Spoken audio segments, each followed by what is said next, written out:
Yan po, oh. Gutom na naman ang ating mga sisiu. Maaga po tayo nagpunta sa ating farm ngayon, ha. Laliksi, oh. Uy, lumilipad-lipad pa, oh.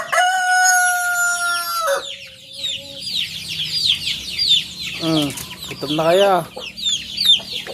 Ang gaganda. Ang laliksi.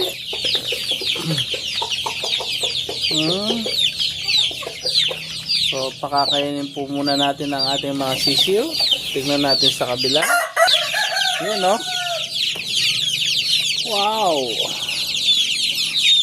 Ano, gutom na.